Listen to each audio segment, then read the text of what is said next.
Olá! Hoje a gente vai mergulhar num tema essencial: o conjunto de leis e políticas públicas que orientam a educação para a diversidade étnica e cultural aqui no Brasil. É uma análise fundamental para a gente entender como a legislação tenta transformar não só a sala de aula, mas a sociedade como um todo.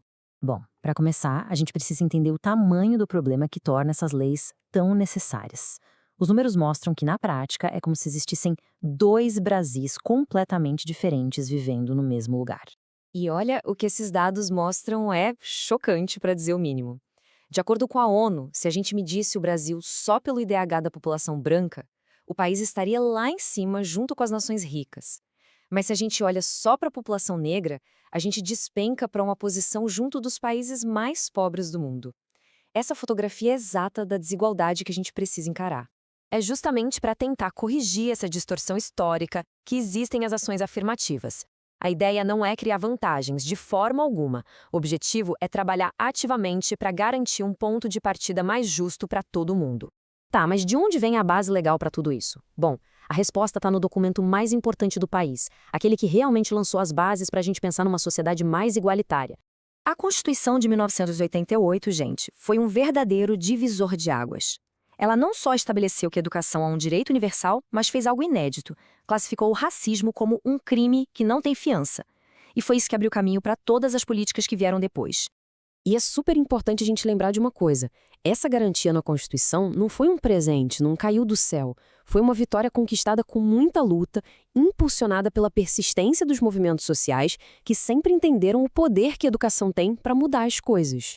Ok, vamos avançar um pouco e ver como esse princípio da Constituição foi parar de fato dentro da sala de aula, mudando o que se aprende na escola. Foi aí que, nos anos 2000, surgiram duas leis que, olha, foram uma verdadeira revolução silenciosa. Elas não só adicionaram conteúdo novo, mas mudaram a perspectiva do currículo nacional de uma forma fundamental. A primeira delas, de 2003, tornou obrigatório o ensino da riquíssima história e cultura dos afro-brasileiros. A lógica era simples: chega de tratar o povo negro como coadjuvante e passar a reconhecê-lo como protagonista na construção do Brasil. E aí, 5 anos mais tarde, essa visão ficou ainda mais completa. A lei foi ampliada para também resgatar e valorizar as contribuições e as lutas das populações indígenas, reconhecendo que o Brasil é feito de muitas raízes e tratando esses povos como sujeitos da sua própria história. Mas, claro, não adianta só ter a lei se ninguém sabe como aplicar, né? É para isso que foram criadas as Diretrizes Curriculares Nacionais, as DCNs. Elas são tipo um guia prático para as escolas, mostrando como colocar em prática uma pedagogia que vá além do currículo focado na Europa e que seja de verdade antirracista. Mas esse movimento pela igualdade não ficou só dentro do currículo da escola, não. Ele se espalhou para a sociedade como um todo e, muito importante, para o acesso ao ensino superior. Se a gente olhar essa linha do tempo, fica bem claro como uma coisa foi levando a outra. As leis foram se somando, uma se apoiando na outra, e com o tempo foi se criando uma estrutura legal muito mais forte para promover a igualdade racial no país. O Estatuto da Igualdade Racial de 2010 levou esses princípios para fora dos muros da escola. Ele passou a combater a discriminação em áreas-chave como saúde e trabalho e a garantir a proteção da cultura negra. Foi ele também que deu base para políticas bem específicas, como a educação escolar quilombola.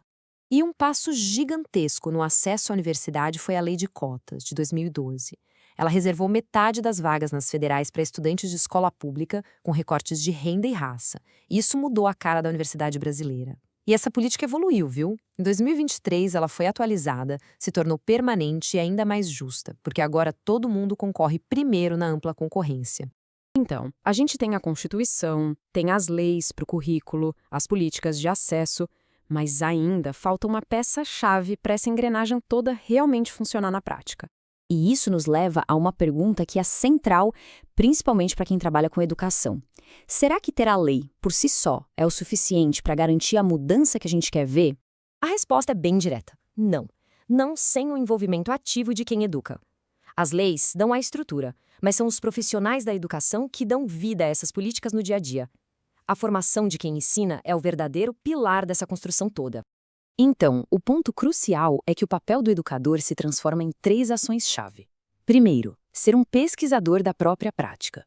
Segundo, analisar os materiais didáticos com um olhar crítico para não ficar reproduzindo estereótipos. E terceiro, ser um agente ativo de mudança, combatendo o preconceito ali na sala de aula.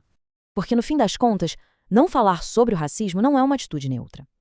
O silêncio da escola, na verdade, só ajuda a reforçar as mesmas desigualdades que essas leis todas foram criadas para combater. Em última análise, todo esse trabalho não é só para cumprir uma lei. É um processo de humanização, uma parte essencial de construir uma democracia de verdade, uma democracia onde a diferença é vista como uma riqueza e não como um problema. Então a reflexão final é essa: a estrutura legal existe, ela é forte, mas o sucesso dela depende do que a gente faz todos os dias, no chão da escola. A verdadeira mudança está nas mãos de quem educa,